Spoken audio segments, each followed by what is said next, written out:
Hi internet, welcome to my channel. Get a drink, because on my channel I talk about mental health and hot topics, drama, and I don't edit my videos until I get my MacBook. I don't edit these videos, so just say a wild chat, because I'm going to talk about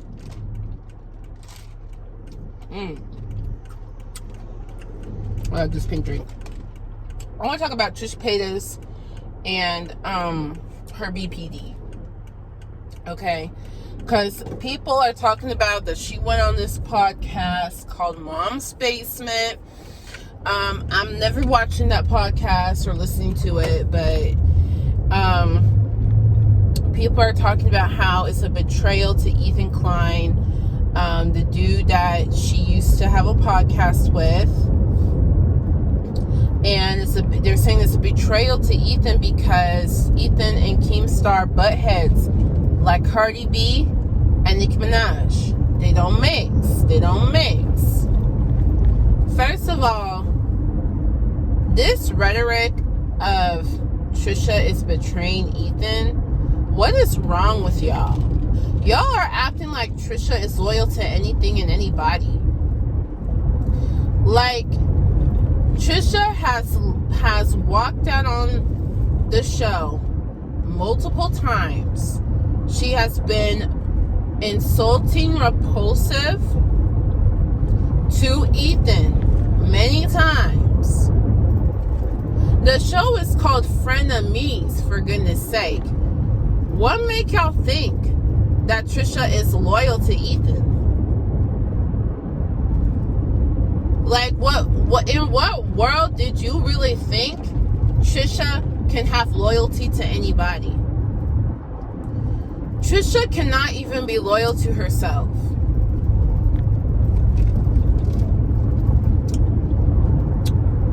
Y'all need to understand how BPD works.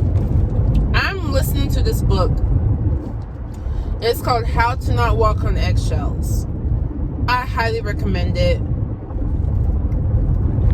Because this book, I'm only 25% of the way through, and this book is opening my eyes.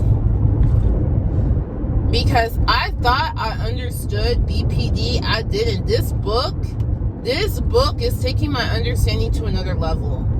And I really want people to, like, look at Trisha Paytas' behaviors and learn about mental health, because number one, it will give you so much closure with your own relationships, because more than likely there is somebody in your life who behaves like Trisha Paytas and they have BPD. And if it's somebody that's close to you in your life, it will give you so much closure. It will. And I'm reading this book because I want to understand how do you even deal with these people? Like, how do you even deal with these people? Because sometimes you have people in your life that they just got to be in your life. I highly recommend it.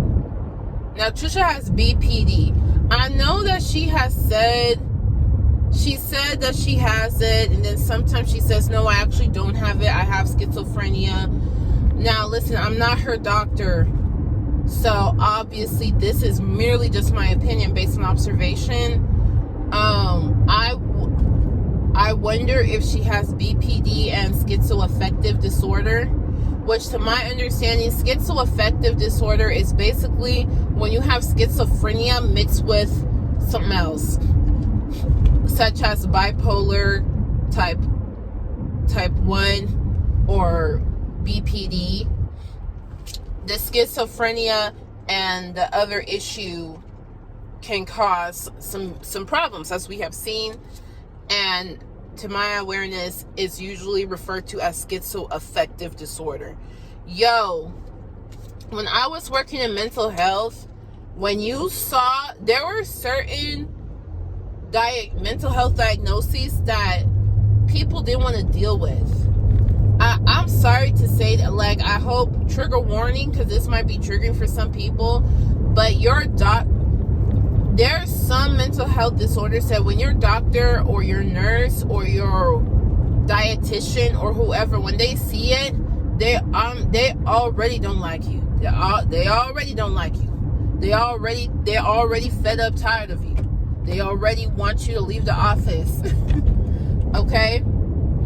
Bipolar type 1, that's one. Okay? Now, when I was working in mental health, I'm not scared of no bipolar. Bipolar doesn't scare me. Someone bipolar, that don't scare me. Okay?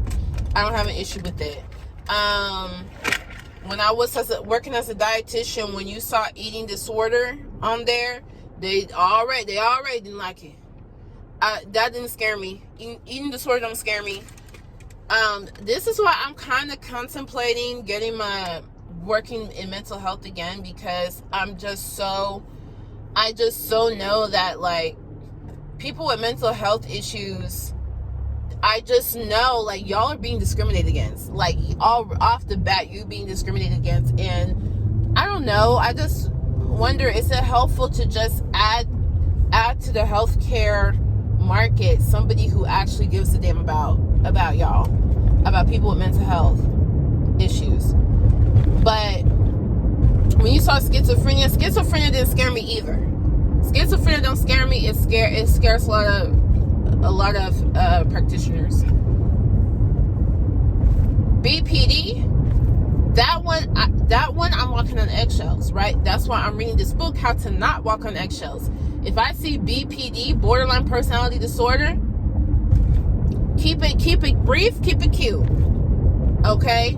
That's why Trisha Paytas, if you hear people talk about her, if you meet her at a party or something, she is so much fun. Like, you feel like you want to be her friend. If she does fan meetups, the way she treats her fans at the meetup, you feel like, oh my gosh, she's so cool. People with BPD, they are really good at that. Like, they are very good at that. They're very good at that. So when I have a patient, when I see that, I keep it cute, keep it brief, keep it cute. But when you see schizoaffective disorder, that's, you throw up your hands. You're like, okay, let's see. Some people already, they're not going to see you. They're going to go ahead and ask somebody else to see you.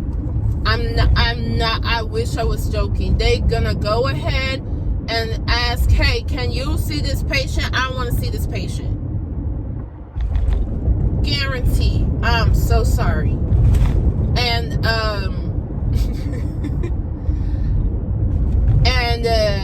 anyway, so that's what I would think Trisha has.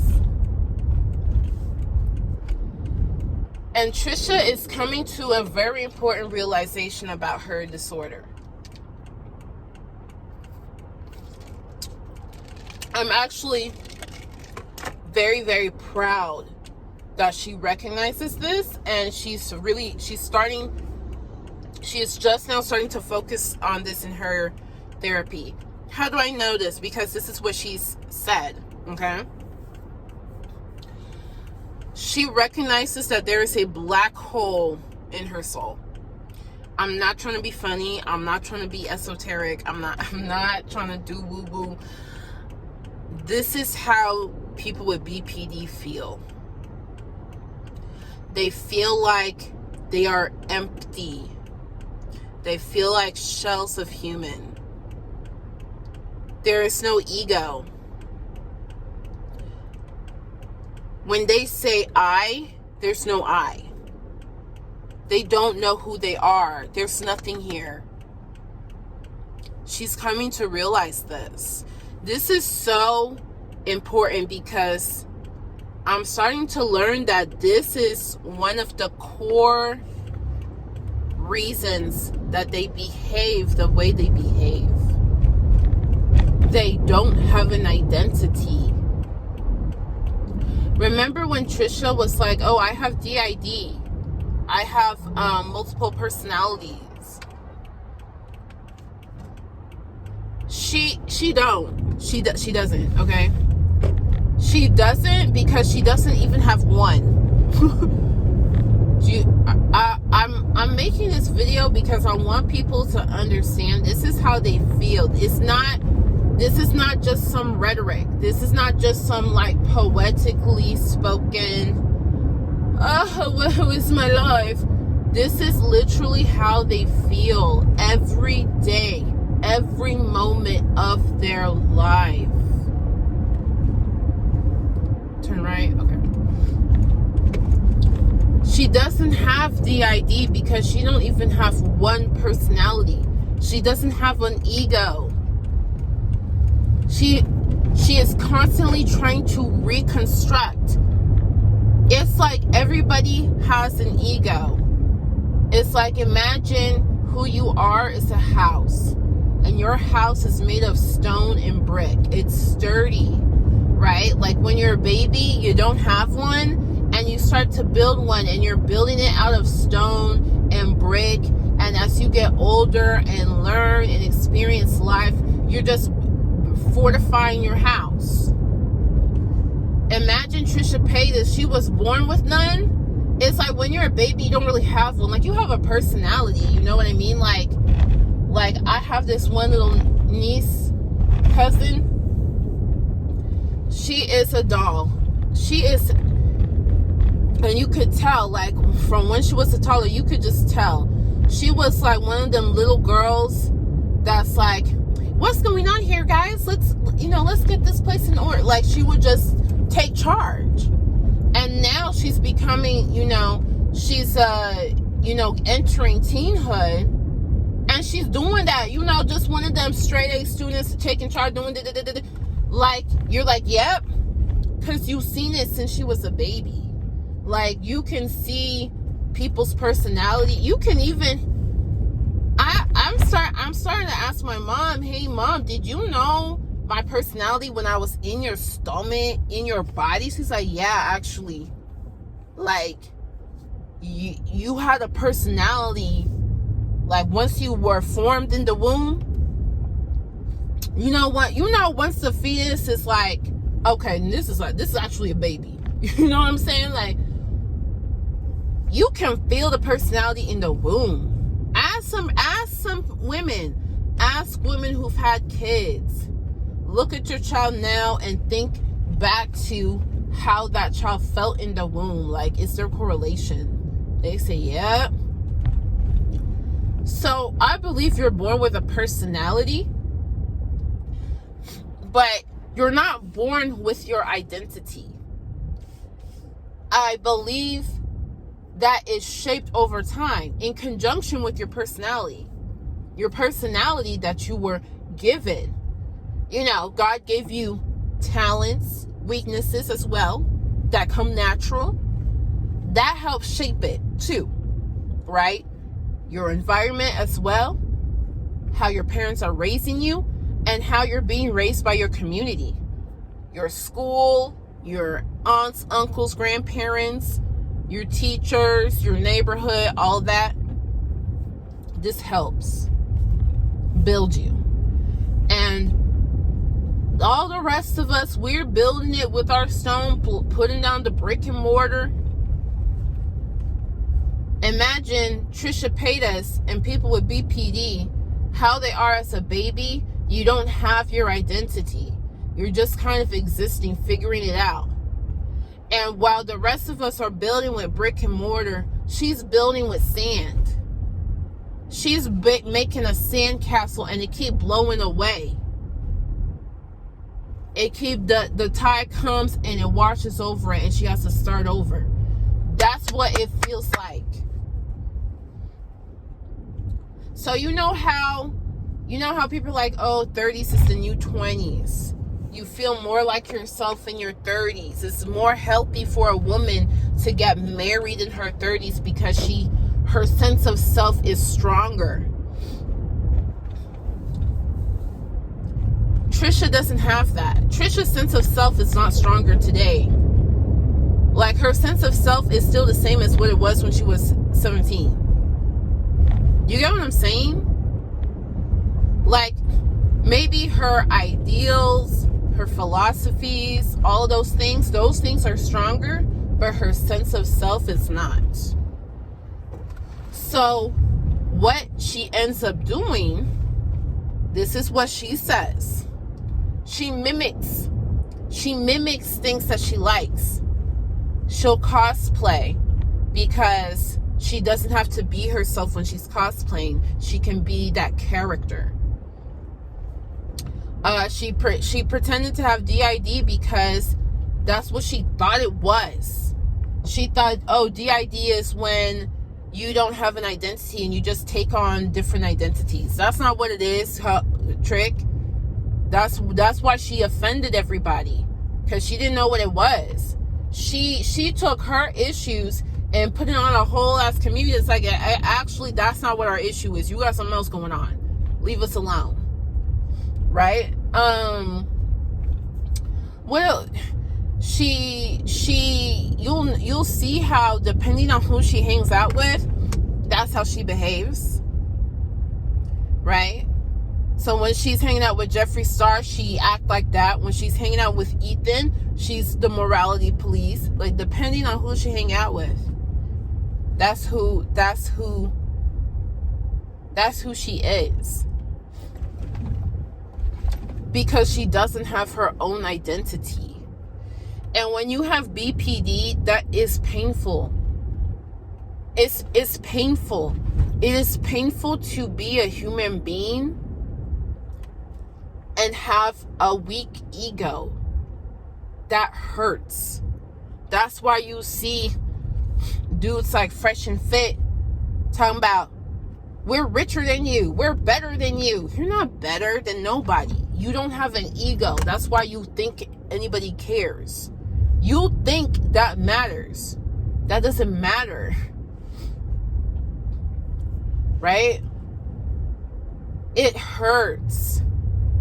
They don't know what to do about it. There isn't anything you can do about it. That's why I get offended when people talk about, oh, mental health issues isn't real. Or they talk about, oh, medications, don't take medications. Because there are issues that there's nothing you can do about it. You can take somebody with BPD and put them in the best environment, the most loving, the cleanest, the purest, with healthy habits, clean environment. They will still have BPD. They will still feel like they don't have an identity. They might be better at masking it and just being like, this is my own issue, let me handle it in private. They might get better at that. But I believe when you have BPD, you forever feel that way. That's just how you feel, and you're gonna feel that way for the rest of your life. You're basically just trying to learn, how do you cope with not being able to self-identify yourself? How do you cope with that? And if you don't go to therapy and learn how to do it and practice the habits needed to do it, now let me not say, in my opinion, you will always feel that way, but I definitely could be wrong. I don't work with PBD. I don't like on a daily basis have these patients. I don't have like, oh, I've been working with people with BPD for 20 years, so I can't tell you. There might be somebody out there who's like, actually, I've been able to help my patients totally recover. I don't know, but just, I personally feel that BPD you have for the rest of your life. Part of the reason is the hurdle for someone with this issue to even recognize that this is the issue is very high. More than likely, if somebody has BPD, they will never know it because they will never recognize they have a problem. That's why I'm very proud of Trisha for understanding that this is the core issue. The core issue is that she doesn't have an identity, and she is constantly compensating for that. That's why when she's mean to Ethan, she says what she says. That's why she, like, that's just the basis of their whole behavior. They're afraid of abandonment because they don't have their own identity to latch on to. Just think about your own self. when you have to lose friends, when you have to ditch friends, or you have to break up with someone, or someone break up with you, or says, hey, I don't want to be your friend no more, it hurts, right? But you have, at least you have yourself. At least you have yourself, you know what I mean? Like, you ever meet those people like, I can depend on myself. I got myself. I'm working on my self-worth. I got myself. When you have BPD, you don't have that. When you have BPD, look at anybody with BPD, or anybody that you suspect having BPD, just think to yourself, have you ever in your life heard them say anything remotely related to, at least I can depend on myself? Have you ever heard them say anything remotely related to, at least I got me, myself, and I can love me? At least I love myself. Have you ever heard them say that? I've never heard Trisha Paytas say that. And I have been a fan of Trisha's for a while. I'm not saying I don't watch every single one of her videos, but I'm just saying I don't recall her ever saying anything even close to that. And the reason is they don't have a myself. They don't have a myself. They don't have it. They have to take it from other people, or get that sense of self from other people. And they're deathly afraid of being abandoned. That's why Trisha Paytas tells Moses, I will end myself if you leave me. Because they are afraid of being alone. It's like life or death to them.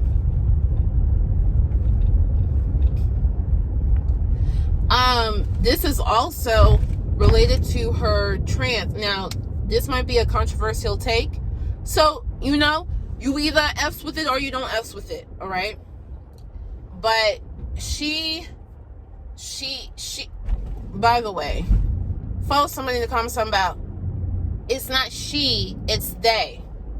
She has said her mother freaking self that she goes by she, so stop. Like, please, I don't want to see that. I'm just going to delete that comment if I see it, because it's so annoying. She has said you can refer to her as she or they. She has said, because her gender identity is fluid. Through hour by hour tricks. Sometimes she feel like a he. Sometimes she wants to be referred to as he. But because it's so fluid, and she recognizes that it's not reasonable to expect other people to know when you're a he and when you're a she has said, you can refer to me as they, because that covers all the bases. And also, you can refer to her as she. I don't know. She probably prefers they, but I don't know. Actually, I have heard her say sometimes she prefers she, because sometimes in that moment she's identifying as she. All I'm saying is, leave me alone about this pronoun shit. Okay, leave me alone. So anyway, let me get back to my point. So her gender identity, I think, is related to this lack of identifying. And I don't want to call it, I don't see it as a trans issue. Like to be transgender does not mean you have this self-identity issue. Like, transgender does not mean you have this BPD issue. What I'm saying is, because she has BPD and she does not have a self-identity, that is why she is gender fluid, because she doesn't have an identity. Her identity is changing moment to moment, literally, because she doesn't have one. Do you feel what I'm saying? And so this issue, and the only reason it's an issue is because the lack of her lack of ability to self-identify leads to issues of adult life, issues in relationships, issues in keeping a job, issues in managing her money, issues in taking care of herself. It leads to issues. That's when something is a mental disorder. If you feel anxiety, that might be normal. But if you feel anxiety to the point that you cannot function as an adult and handle normal adult expectations, you have a mental health disorder. You have an issue. So, I don't know the name for it. There's a word for it. It's not called transgenderism. There is a word for this. There is a word for this, having a very fluid gender identity and it relating to your sense of self. There's a word for it. If you know the word, please leave it in the comments. Let me start driving home. I wasn't home. Where did I go? Let me start driving home.